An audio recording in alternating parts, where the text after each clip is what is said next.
The morning alarm rang through the Global Defense Command Center like it had for the past 3 years. Director Walsh sipped his coffee and watched the technicians monitor deep space sensors. Nothing unusual appeared on the screens until Operator Davis suddenly straightened in her chair. "Sir, we have massive energy signatures appearing at the edge of the solar system," Davis reported. Her voice carried a tension that made everyone in the room stop what they were doing. Walsh set down his coffee cup and walked over to the main display. The screen showed dozens of red dots materializing near Neptune's orbit. Each dot represented something larger than anything humanity had ever built. The objects were clearly artificial and moving with purpose toward the inner solar system. "How many ships are we looking at?" Walsh asked. "Computer estimates 47 vessels, sir. The largest ones are roughly 10 kilometers in length," Davis replied. Admiral Thane arrived at the command center within minutes. His gray uniform showed the stress of too many sleepless nights preparing for this exact moment. Earth's military leaders had theorized about alien contact for decades, but seeing it happen felt surreal. "Have they made any attempts to communicate?" Thane asked. "Negative, sir. They're maintaining radio silence and approaching at steady velocity," Davis answered. President Martinez appeared on the communication screen from the emergency bunker beneath Washington. Her face showed the weight of knowing that humanity's fate might be decided in the next few hours. "Admiral, what are our options?" Martinez asked. "We implement Protocol 7. All military forces go to maximum alert. Civilian populations begin emergency procedures. We wait to see what they want." Thane replied. The waiting lasted exactly 18 hours. When the alien fleet reached Mars orbit, every communication device on Earth suddenly activated simultaneously. Television broadcasts stopped mid-sentence. Radio stations went silent. Even personal phones displayed the same message. The face that appeared on every screen belonged to something that looked vaguely humanoid, but wrong in ways that made people uncomfortable. Its skin had a blue-gray tint, and its eyes were too large and too dark. When it spoke, the words came through in perfect English, though the voice sounded artificial. "People of Earth, I am War Commander Vorth of the Kallian Empire. Your planet has been selected for incorporation into our domain. You have 72 hours to surrender unconditionally." The alien's expression never changed as it continued. "We have observed your species for some time. Your technology is primitive. Your military capabilities are laughable. Resistance will only result in unnecessary suffering for your population." War Commander Vorth gestured to something off-screen.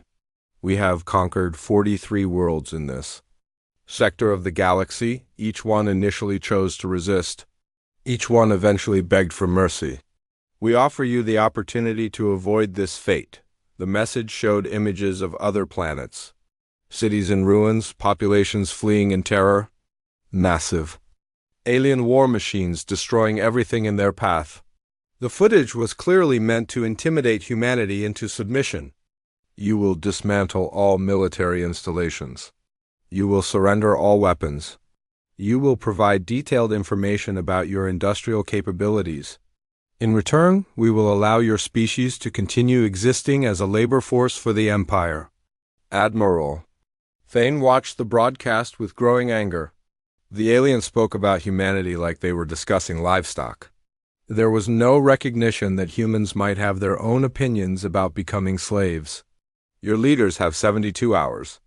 To respond, we will wait in orbit around your moon. Do not attempt to approach our vessels. Do not attempt to communicate with us until you are ready to surrender. Any hostile action will result in immediate retaliation." The broadcast ended as suddenly as it had begun. Normal programming resumed, but nobody was watching television anymore. People stood in the streets, looking up at the sky where alien ships now blocked out portions of the night sky. President Martinez called an emergency session of the Global Defense Council. Representatives from every major nation gathered in the secure bunker. The room filled with voices speaking in dozens of languages, but everyone understood the situation. "We need to know exactly what we're facing," Martinez said. General Brooks, what's our military assessment? General Brooks activated a holographic display showing the alien fleet. They have technological advantages we can't match directly. Their ships use energy shields and weapons we've never seen before, but they also seem overconfident. Dr. Kim, the head of Earth's research division, stepped forward. We've been preparing for this possibility. Project Prometheus is ready for activation. The orbital defense platforms are operational. The underground weapons facilities are fully stocked. What about the civilian population? Secretary Harrison, emergency protocols are in effect. Food distribution centers are operational. Communication networks have backup systems. People are scared, but they're following instructions, Brooks replied. The debate continued for hours. Some representatives suggested negotiating with the aliens. Others wanted to evacuate Earth entirely. But the majority reached the same conclusion that Admiral Thane had already formed. We don't surrender, Martinez announced. Humanity has never backed down from a fight when our freedom was at stake. We won't start now. The decision was unanimous. Earth would resist. War Commander Vorth received humanity's response exactly 72 hours after his initial broadcast. The message was simple and direct. President Martinez appeared on screen wearing her formal blue suit. Behind her stood the flags of every nation on Earth. War Commander Vorth, this is President Martinez representing the unified government of Earth. We have considered your ultimatum carefully. Our response is no. We will not surrender. We will not serve as slaves. We will not give up our freedom. Martinez paused and looked directly into the camera. You claim to have conquered 43 worlds. You made the same mistake with each one that you're making with us. You assumed that fear would make people give up everything they care about. You were wrong then, and you're wrong now. The president's voice grew stronger. We know you're watching this broadcast. We know you think we're primitive. We know you believe resistance is futile. You're about to learn why humanity earned its reputation as the species that refuses to die. The transmission ended with a single image, Earth's flag flying over the United Nations building. The message was clear. The war had begun. War Commander Vorth stared at the screen in disbelief. No species had ever rejected the Empire's generous offer of slavery. The humans were making a terrible mistake, but they would learn quickly enough. He gave the order to begin the attack. The alien fleet moved toward Earth with the confidence of a force that had never experienced defeat. They had no idea what they were about to face. The first alien attack came at dawn. Sub-Commander Nex watched from the bridge of the dreadnought Dominion as Earth's orbital defenses came into view. The planet looked peaceful from space, with white clouds swirling over blue oceans. It was hard to believe such a primitive world would dare to resist the Empire. Begin standard bombardment pattern, War Commander Vorth ordered. Target their military installations first. We want them to understand how outmatched they are. The Kellian fleet spread into attack formation. Energy weapons powered up with a humming sound that vibrated through the ship hulls. The aliens had used this same pattern against dozens of worlds. The results were always the same: complete victory within hours. Defense Station Aurora orbited Earth at 22,000 kilometers altitude. The station looked like a massive metal spider with solar collectors for legs and weapon pods for eyes.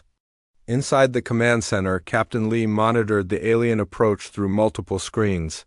They're moving into standard attack formation, Lieutenant Torres reported. Energy readings suggest they're charging weapons. Activate all defense platforms, Lee ordered. Power up the railgun arrays. Prepare nuclear countermeasures. The orbital stations were humanity's first line of defense. Each platform contained fusion reactors that could power weapons for weeks. The railgun systems could accelerate projectiles to 10% of light speed. Most importantly, the stations were built to take damage and keep fighting. War Commander Vorth fired the first shot. A beam of concentrated energy lanced out from his flagship toward the largest human defense platform. The beam struck the station's shields and bounced off. The energy dispersed harmlessly into space. Impossible, Vorth muttered. No primitive species should have shields that effective. Sir, they're returning fire, Nex reported, the human. Response was unlike anything the aliens had ever encountered. Instead of energy beams, the defense platforms launched solid projectiles at incredible velocity. The tungsten rods struck the alien shields like hammers hitting glass. The shields flickered and failed. The first Kellian ship to take damage was the cruiser Retribution. A railgun slug punched through its hull like paper, venting atmosphere and crew into space. The ship's captain couldn't understand how a primitive kinetic weapon had penetrated their advanced defenses. All ships, evasive maneuvers, Vorth commanded. Increase shield power. Target their weapon platforms. The battle quickly became chaotic. Human tactics made no sense to the aliens. Instead of maintaining formation, the defense platforms scattered and attacked from multiple directions. Some stations deliberately moved into asteroid fields to use the rocks as cover. Lieutenant Torres coordinated the counterattack from Aurora Station. Platform 7 is using the asteroid belt as a launching point. Platform 12 is coming in. From the night side, Platform 3 is... Wait, what are they doing? Platform 3 had detached from its orbit and was accelerating directly toward the alien flagship. The station's reactor was overloading, building to a critical explosion. The crew had already evacuated in escape pods, but the station itself had become a giant missile. They're going to ram us, Sub-Commander Nex realized. War Commander Vorth tried to move his ship, but the dreadnought was too large to maneuver quickly. Platform 3 struck the alien flagship amidships and exploded in a ball of nuclear fire. The blast took out 3 escort ships and damaged 5 others. The aliens had never seen anything like it. Civilized species didn't sacrifice expensive military hardware for tactical advantage. They certainly didn't design their weapons to be used as suicide devices. Sir, we're receiving massive casualties, Nex reported. The humans are using crude but effective tactics. Our shields aren't designed for kinetic impact weapons. More human surprises followed. Small ships launched from Earth's surface and headed toward the alien fleet. The vessels were clearly military, but looked primitive compared to Kellian technology. They had no shields, minimal armor, and simple chemical propulsion systems. Easy targets, Vorth decided. Destroy them before they can reach us. The human ships absorbed the alien fire and kept coming. Some vessels were completely destroyed, but others continued their attack runs even while burning. The aliens discovered that human ships were built in sections that could operate independently even when the main hull was breached. Captain Morris commanded the frigate Vengeance, one of the smaller human vessels. His ship had taken heavy damage, but the weapon systems still functioned. Morris made a decision that would have been unthinkable to an alien commander. All crew to escape pods, set reactor to overload. We're going to take some of them with us. The Vengeance accelerated toward the alien battle line. Energy beams carved through the hull, but the ship's momentum carried it forward. Morris stayed at his post until the last moment, steering the dying vessel toward the largest enemy target. The frigate's antimatter reactor exploded in a flash of white light. The alien battlecruiser Conqueror vanished in the blast along with 2 destroyer escorts. The explosion was so bright it could be seen from Earth's surface. War Commander Vorth stared at the tactical display in shock. His fleet had already lost 8 ships, with dozens more damaged. The humans were fighting like madmen, using tactics that violated every principle of civilized warfare. Sir, recommend we withdraw to a safe distance and reassess the situation. Nex suggested. No, Vorth replied. We continue the attack. They're primitives using desperate tactics. They can't sustain this level of combat. The alien commander was wrong. As the battle continued, more human reinforcements arrived from Earth. The vessels kept coming in waves, each one crewed by people who seemed to consider dying for their planet an honor rather than a tragedy. Dr. Kim's research team had been monitoring the battle from underground facilities. The aliens' weapons and tactics were exactly what Earth scientists had predicted. Humanity's preparations were working better than anyone had hoped. Activate the surface-to-space missiles, Kim ordered. Launch the nuclear counterstrike. Hidden launch sites across Earth's surface opened simultaneously. Hundreds of missiles erupted from concealed positions and streaked toward the alien fleet. The warheads were designed specifically for space combat, with enhanced radiation outputs, and improved guidance systems. The missiles reached the alien fleet in minutes. Some were intercepted by defensive fire, but most found their targets. Nuclear explosions blossomed throughout the Kellian formation like deadly flowers. War Commander Vorth watched his fleet disintegrate around him. The humans had turned space combat into a brawl, using weapons and tactics that no civilized species would consider. They fought without honor, without restraint, and without fear of death. "Sir, we've lost 15 ships," Nex reported. "Casualties are approaching 30%. The humans are launching another wave of attacks." For the first time in his career, War Commander Vorth considered retreat. The humans were supposed to be easy prey, but they were fighting like cornered animals. Every ship they lost was immediately replaced by 2 more. Every weapon they destroyed was backed up by redundant systems. "Signal the fleet," Vorth commanded. "We withdraw to the outer system. We need to regroup and develop new tactics." The Kellian fleet pulled back beyond Mars' orbit, licking their wounds and trying to understand what had gone wrong. They had expected to face a primitive species with simple weapons. Instead, they had encountered a race of warriors who seemed to thrive on violence. On Earth, the celebrations were brief. Humanity had won the first battle, but the war was far from over. The aliens would be back, and next time they would be prepared. For human tactics, Admiral Thane reviewed the battle reports with grim satisfaction. The defense had worked, but at a terrible cost. Thousands of brave people had died protecting their world. Their sacrifice had bought humanity time to prepare for the next attack. The aliens had learned their first lesson about human capabilities. They would soon discover that it was only the beginning. The counterattack began 3 days after the aliens retreated. Admiral Thane stood in the war room beneath Colorado Springs, studying holographic displays of the solar system. Red dots marked enemy positions while blue dots showed human forces moving into attack positions. "They think we're going to wait for them to regroup," Thane said to his staff. "They're wrong. We hit them now while they're still confused." The human fleet looked primitive compared to the sleek alien vessels. The ships were angular, heavily armored, and built for one purpose: to cause maximum damage to the enemy.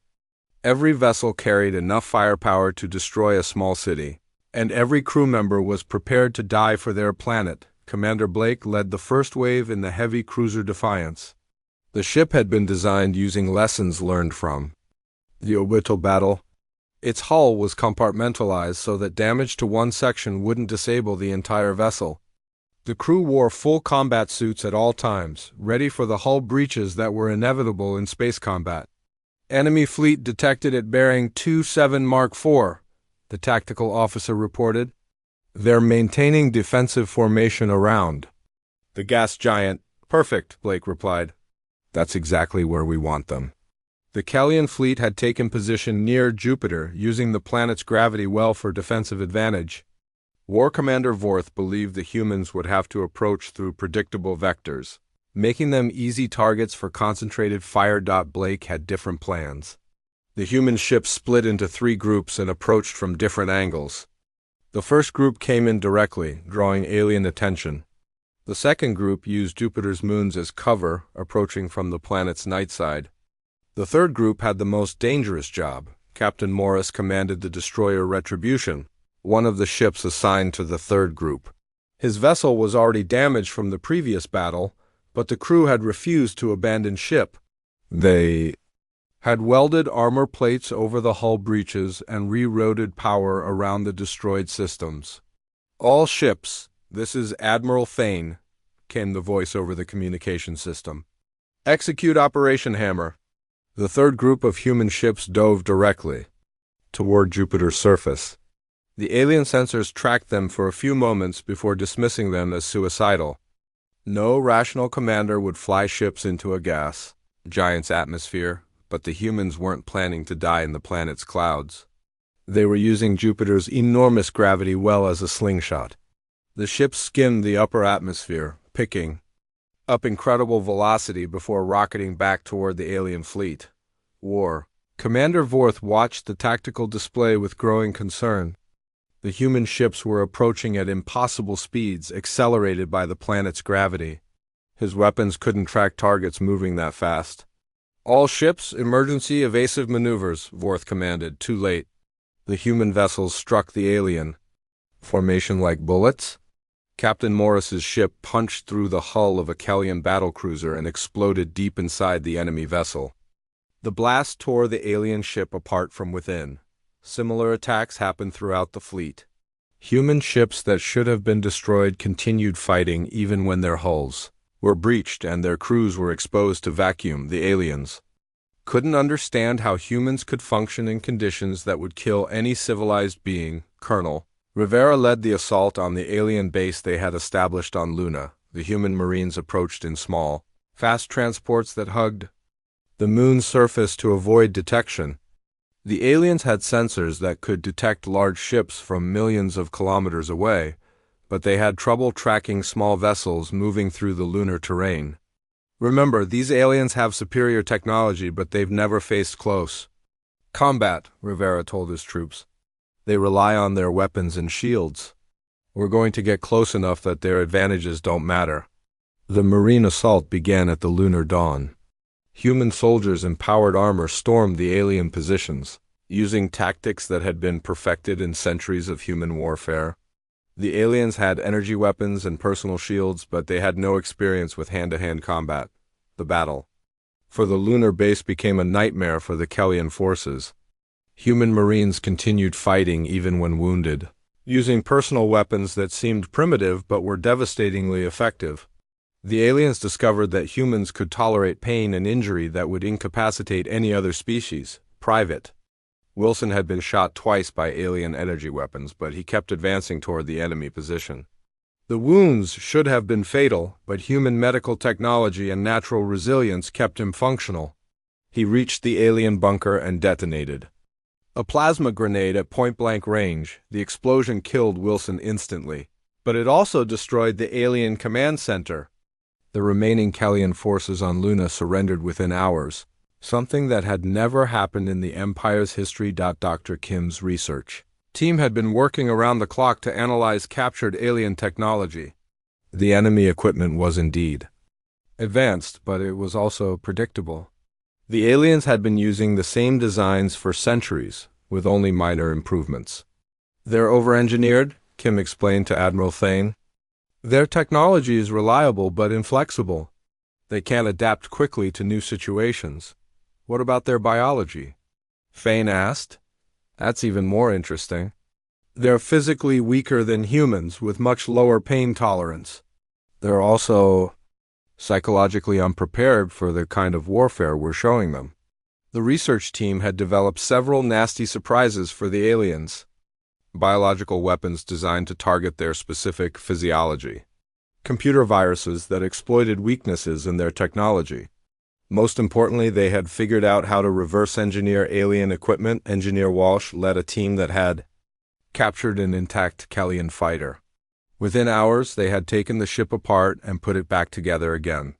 The alien technology was actually simpler than human equipment in many ways. "They use standardized components for everything," Walsh reported. "Once you understand the basic principles, you can modify their stuff to work with our systems." The hybrid technology that resulted was more effective than either human or alien equipment alone. Human weapons powered by alien energy sources. Alien shields protecting human ships. The combination created capabilities that neither species had achieved individually. Major Davis coordinated the cyber warfare effort from a bunker beneath the Pentagon. The aliens used quantum computers that were theoretically impossible to hack, but they had made one crucial mistake. They had tried to interface with human communication systems. "Every time they broadcast to us, they create a connection we can exploit," Davis explained. "They're so confident in their security that they haven't considered asymmetric attacks." The cyber attacks began subtly. Alien navigation systems started experiencing small errors. Communication between ships became unreliable. Weapon systems occasionally misfired. The problems were minor individually, but they accumulated into major tactical disadvantages. War Commander Vorth found himself fighting an enemy that broke every rule of civilized warfare. The humans used suicide attacks, biological weapons, cyber warfare, and tactics that seemed designed to cause maximum psychological damage. They turned space combat into a series of brutal close-quarters battles. "Sir, we're losing ships faster than we can replace them," Sub-Commander Nex reported. "The humans are using every dirty trick in the book." "They don't have a book," Vorth replied. "That's the problem. They make up new tactics as they go along." The alien commander was beginning to understand that he was fighting a species that had spent its entire evolutionary history perfecting warfare. Humans didn't just fight to win. They fought to ensure their enemies could never threaten them again. The battle for the outer solar system continued for weeks. Human forces attacked from unexpected directions, used improvised weapons, and employed tactics that no military academy had ever taught.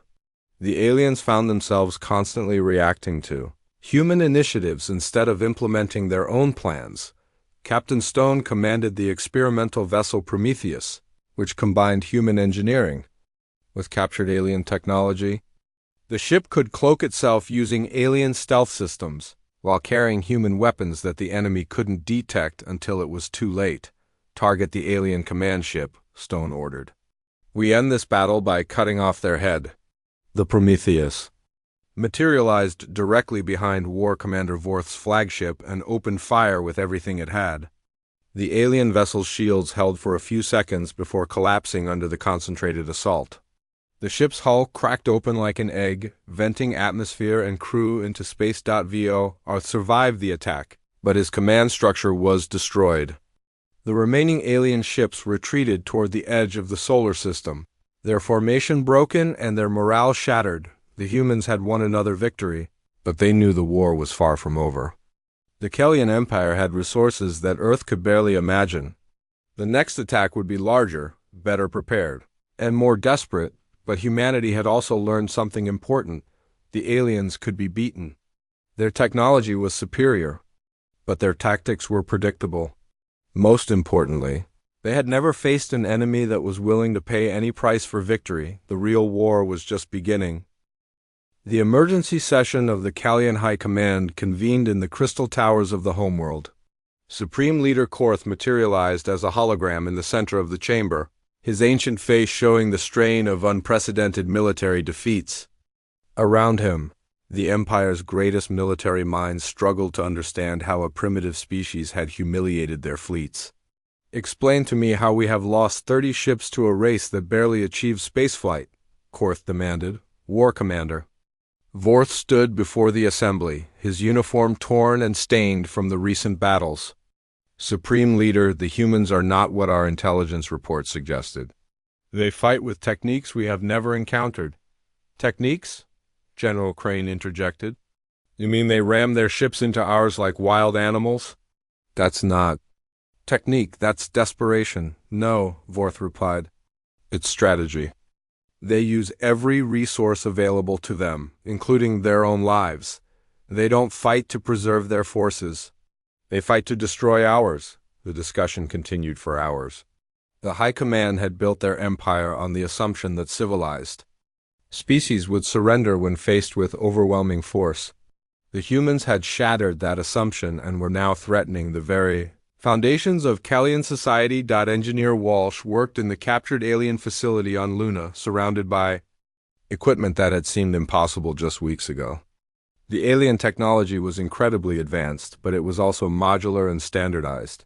Human engineers were learning to modify it faster than the aliens could adapt to human tactics. "The power cells are compatible with our fusion reactors," Walsh reported to Admiral Thane. "We can build hybrid systems that are more efficient than either technology alone."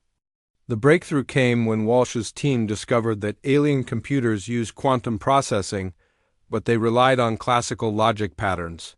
Human programmers, trained to think in chaotic and unpredictable ways, could create software that the alien systems couldn't understand or defend against. We're building viruses that attack their logical frameworks, Walsh explained. It's like introducing random chaos into a perfectly ordered system. The hybrid technology program accelerated beyond all expectations. Human ships began appearing, with alien weapons. Alien vessels were captured and refitted with human systems. The combination created capabilities that neither species had achieved alone. Captain Stone commanded the prototype vessel, Retribution from the rebuilt command center. The ship looked like a hybrid monster, with human hull design wrapped around alien power systems. The crew wore modified alien armor that had been adjusted for human physiology. New contact on sensors, Lieutenant Torres reported. It's a Kellion. Patrol group, 3 ships approaching from the asteroid belt. Perfect, Stone replied. Time to test our new toys. The Retribution engaged the enemy using tactics that would have been impossible with purely human technology. The ship could cloak itself using alien stealth systems while simultaneously powering human weapons that the enemy couldn't detect. The result was a massacre. The alien patrol group never knew what hit them. Their ships exploded one by one, destroyed by weapons that seemed to fire from empty space. The few survivors reported that they had been attacked by ghosts. The psychological impact on the alien forces was devastating. Kellion military doctrine was based on predictable engagements between visible opponents. The idea that enemies could strike from invisibility violated their fundamental understanding of warfare. Colonel Rivera led the assault on the alien mining operation in the asteroid belt. The Kellions had established the facility to extract resources for their war effort, but they had underestimated human determination to deny them any advantage. The aliens think space is empty, Rivera told his Marines. They don't understand that humans can live anywhere and fight from any position. The assault began when human forces emerged from hiding places throughout the asteroid field. Marines in powered armor had been waiting in concealed positions for days, surviving on minimal supplies and breathing recycled air when they attacked. The aliens were completely unprepared. The battle for the mining facility became a 3-dimensional nightmare. Human soldiers used the asteroids themselves as weapons, redirecting large rocks toward alien positions. The low-gravity environment gave humans an advantage, because they were more adaptable to unusual conditions. Private Anderson had been hiding inside a hollowed-out asteroid for 3 days, waiting for the signal to attack. When the assault began, he emerged from his hiding place and used magnetic boots to walk along the surface of the alien facility. His approach was completely silent in the vacuum of space. Anderson reached the facility's power core and attached shaped charges to the critical systems. The explosion destroyed the entire mining operation and crippled the alien fleet's ability to resupply. The attack also demonstrated that humans could survive and fight in environments that would kill most other species. Dr. Kim's biological warfare program had been developing weapons specifically designed to target alien physiology. The Kellions had evolved on a world with different atmospheric conditions, making them vulnerable to chemical agents that were harmless to humans. Their respiratory systems are extremely efficient but also extremely sensitive, Kim explained to the military leadership. We can create airborne agents that will incapacitate them without harming our own people. The biological weapons were deployed during the battle for the Jupiter system. Human ships released invisible clouds of chemical agents that drifted toward the alien vessels. The Kellions' life support systems, designed for perfect efficiency, couldn't filter out the unknown compounds. Alien crews began collapsing at their posts as the chemicals affected their nervous systems. The weapons weren't designed to kill, but to cause disorientation and panic. The psychological effect was more devastating than simple destruction. Major Davis coordinated the cyber warfare effort from multiple locations simultaneously. The aliens used quantum encryption that was theoretically unbreakable, but they had made the mistake of trying to interface with human systems during their initial invasion. Every time they connect to our networks, they create vulnerabilities we can exploit, Davis explained. They're so confident in their security that they don't realize we're already inside their systems. The cyber attacks escalated beyond simple sabotage. Human programmers began rewriting alien software in real time, turning their own systems against them. Weapons targeting systems began firing on friendly ships. Navigation computers provided incorrect coordinates. Communication systems broadcast false orders. The cyber warfare reached its peak when Davis's team gained access to the alien fleet's central command network. Instead of simply destroying the system, they began feeding false information to the Callian commanders. "We're not just hacking their computers," Davis reported. "We're controlling their entire tactical picture. They're fighting the war we want them to fight." War Commander Vorth found himself commanding a fleet that was falling apart from within. Ships reported malfunctions that couldn't be explained. Weapon systems fired at random intervals. Communication between vessels became increasingly unreliable. "Sir, we're losing coherence as a fighting force," Sub-Commander Nex reported. "Our own technology is being used against us." "How is that possible?" Vorth demanded. "The humans have found ways to exploit our systems that we didn't know existed. They're turning our advantages into weaknesses." The situation deteriorated further when human forces captured an intact alien command ship. The vessel's quantum computers contained detailed information about Callian military doctrine, fleet dispositions, and strategic plans. Engineer Walsh led the team that analyzed the captured data. What they found was both encouraging and terrifying. The aliens had vast resources and could field fleets that dwarfed anything humanity could build. But they also had critical weaknesses that human tactics could exploit. "They're a rigid hierarchical society," Walsh reported. "Everything depends on centralized command and control. If we can disrupt their leadership structure, their entire military will collapse." The information led to Operation Decapitation, a coordinated assault on the alien command structure. Human forces attacked simultaneously at multiple locations. Targeting the ships and facilities that controlled the enemy fleet, Captain Morris commanded the assault on the alien flagship. His ship, the destroyer Vengeance, had been rebuilt using hybrid technology that combined human weapons with alien power systems. The vessel could penetrate enemy defenses and deliver devastating attacks at close range. "All ships, this is Morris," he broadcast to the assault force. "We end this today. Target their command vessels. Show them what happens when you threaten humanity." The attack began with a coordinated cyber assault that disabled the alien fleet's communication systems. Without the ability to coordinate their defenses, the Callian ships became individual targets that could be destroyed one by one. The Vengeance materialized directly above the alien flagship and fired everything it had. The enemy ship's shields collapsed instantly, and its hull began to crack under the assault. Secondary explosions rippled through the vessel as critical systems failed. War Commander Vorth watched his fleet disintegrate around him. The humans had learned to fight a war that violated every principle of civilized combat.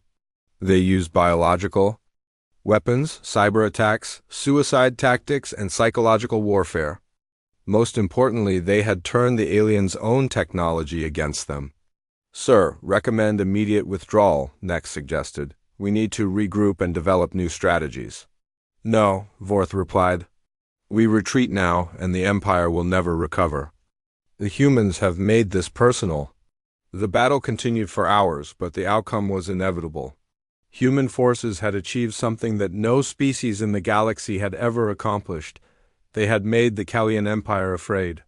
The tide of war had turned, but the most dangerous phase was just beginning. The final battle began when the alien reinforcements arrived. Supreme Leader Korth had gathered the largest fleet in Callian history, pulling ships from every corner of the Empire. The massive armada emerged from hyperspace like a metal storm, darkening the space around Pluto with thousands of vessels. Admiral Thane watched from the bridge of the flagship Defiance as the alien fleet took formation. The human forces looked pathetic by comparison, barely 200 ships facing an enemy that outnumbered them 10 to 1. But every human vessel was crewed by people who had already proven they would rather die than surrender. "All ships, this is Admiral Thane," he broadcast to the fleet. "Today we decide whether humanity remains free or becomes slaves. I know what choice we've made." The response from the human fleet was immediate and unanimous. Every ship acknowledged the order and moved into attack formation. The crews had been preparing for this moment for months, knowing that the fate of their species would be decided in the next few hours. Captain Stone commanded the hybrid vessel Prometheus, which had been rebuilt using the most advanced combination of human and alien technology. The ship could cloak itself, fire weapons that the enemy couldn't detect, and survive damage that would destroy conventional vessels. "Enemy fleet is beginning bombardment," Lieutenant Torres reported. "They're using the same tactics as before, but with overwhelming numbers." "Good," Stone replied. "We know how to fight that kind of war now." The human fleet scattered before the alien bombardment could reach them. Instead of maintaining formation, the ships spread throughout the outer solar system using tactics that had been perfected in previous battles. The aliens found themselves firing at empty space while human vessels appeared from unexpected directions. Engineer Walsh had spent weeks preparing for this moment. Hidden throughout the solar system were weapon platforms that looked like asteroids, space debris, and dead satellites. When the alien fleet committed to their attack, these concealed systems activated simultaneously. "Project Damocles is online," Walsh reported to Admiral Thane. "All platforms are ready to fire." The hidden weapons were humanity's ultimate surprise. Railgun systems built into asteroids. Nuclear mines disguised as space junk. Kinetic bombardment platforms that had been waiting in dormant orbits for months. The aliens had walked into a trap that encompassed the entire solar system. War Commander Vorth realized too late that his fleet was surrounded. The humans had turned their own star system into a weapon. Every piece of debris, every asteroid, every abandoned satellite was a potential threat. "All ships, emergency withdrawal," Vorth commanded. "We're retreating to safe distance." "Negative," came the reply from Supreme Leader Korth. "The Empire does not retreat. We finish this today." The alien leader had made a fatal mistake. He had allowed his pride to override military judgment. The Kellyan fleet was trapped in a killing field with no way to escape except through the human forces. Colonel Rivera led the assault on the alien command ship from his modified transport vessel. The ship had been built using captured alien technology, but it was crewed by human Marines who had trained for close-quarters combat in zero-gravity environments. "Remember, these aliens have never faced boarding actions," Rivera told his troops. "They don't know how to fight inside their own ships." The boarding assault began when Rivera's ship clamped onto the alien flagship's hull and burned through the armor plating. Human Marines poured into the enemy vessel wearing powered armor that had been modified for ship-to-ship combat. The battle inside the alien ship was brutal and one-sided. The Kellyans had energy weapons and personal shields, but they had no experience with hand-to-hand combat. Human Marines used tactics that had been perfected in centuries of urban warfare, turning the ship's corridors into killing zones. Sergeant Wilson led his squad toward the alien bridge, fighting through defenders who couldn't understand why the humans continued advancing even when wounded. The aliens expected rational behavior from their enemies, but humans had abandoned rationality in favor of pure determination. "They're not stopping," one alien soldier reported to his commander. "We've killed half of them, but the rest keep coming." Wilson reached the bridge with only 2 Marines remaining in his squad. The alien command crew tried to surrender, but the humans had no interest in prisoners. They had come to end the war, not to negotiate. The destruction of the alien flagship sent shockwaves through the enemy fleet. Supreme Leader Korth was dead, killed by primitive soldiers who had fought their way through the most advanced ship in the galaxy. The remaining alien commanders lost all coordination as their command structure collapsed. Dr. Kim's biological weapons program reached its climax during the final battle. The research team had developed airborne agents that specifically targeted alien physiology, causing disorientation and panic among enemy crews. The weapons were deployed using modified human missiles that could penetrate alien defenses. Chemical agents are dispersing throughout the enemy fleet, Kim reported. Estimated effectiveness is 90%. The biological attack was devastating. Alien crews began collapsing at their posts as the chemicals affected their nervous systems. Ships drifted out of formation as their crews became incapacitated. The psychological effect was even worse than the physical damage. Major. Davis coordinated the final cyber assault from multiple locations simultaneously. The alien fleet's computer systems had been compromised weeks ago, but Davis had waited until this moment to activate the most destructive viruses. All systems are go, Davis reported. Initiating total network collapse. The cyber attack turned the alien fleet against itself. Weapon systems began firing on friendly ships. Navigation computers provided false coordinates that sent vessels crashing into each other. Communication systems broadcast conflicting orders that created chaos throughout the fleet. The aliens discovered that their most advanced technology had become their greatest weakness. Every system they relied on had been corrupted by human programmers, who understood chaos better than the aliens understood order. Captain Morris commanded the destroyer Retribution during the final assault on the alien battle line. His ship had been rebuilt so many times that it was more human determination than original metal. The crew had been fighting together for months, and they moved with the precision of a single organism. "All weapons, concentrate fire on the alien dreadnought," Morris ordered. "We end this war today." The Retribution emerged from cloak directly beside the enemy flagship and fired everything it had. The alien ship's shields collapsed instantly, and its hull began to crack under the concentrated assault. Secondary explosions rippled through the vessel as critical systems failed. The destruction of the second alien flagship broke the enemy fleet's remaining cohesion. Ships began surrendering individually as their crews realized that continued resistance was hopeless. The humans had demonstrated that they could defeat any force the galaxy could field against them. War. Commander Vorth survived the battle, but his fleet was destroyed. The few remaining ships were scattered and broken, their crews demoralized, and their technology proven inadequate. The mighty Callian Empire had been humbled by a species they had considered primitive. "This is War Commander Vorth requesting terms of surrender," came the transmission from the alien commander's damaged ship. Admiral Thane responded personally. "Unconditional surrender. All alien forces will withdraw from human space immediately. All military technology will be transferred to human control. All alien worlds will submit to human oversight." The terms were harsh, but Vorth accepted them without argument. The alternative was complete annihilation, and the humans had proven they were capable of delivering exactly that. President Martinez addressed the galaxy from the United Nations. Building on Earth behind her stood the flags of every human nation, united under the banner of species survival. The speech was broadcast to every world in the known galaxy. The Callian Empire declared war on humanity, believing we were primitive and weak, Martinez announced. "They have learned that humanity's greatest strength is not our technology or our weapons, but our absolute refusal to accept defeat." The president's words carried across the galaxy to species that had lived in fear of the Callian Empire for centuries. The humans had accomplished what no other race had ever achieved.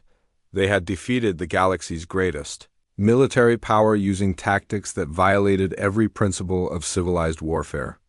Let this be a lesson to any species that considers humanity an easy target, Martinez continued. "We have been preparing for this moment since we first looked at the stars. We are not conquerors, but we will not be conquered." The speech ended with an image that would become famous throughout the galaxy: the human flag flying over the surrendered alien flagship. The message was clear. Humanity had not just survived the alien invasion. They had turned it into a conquest. The war was over, but its consequences would reshape the galaxy. Human technology, enhanced by captured alien systems, was already spreading to other worlds. Human military tactics were being studied by species that had never considered such brutal methods of warfare.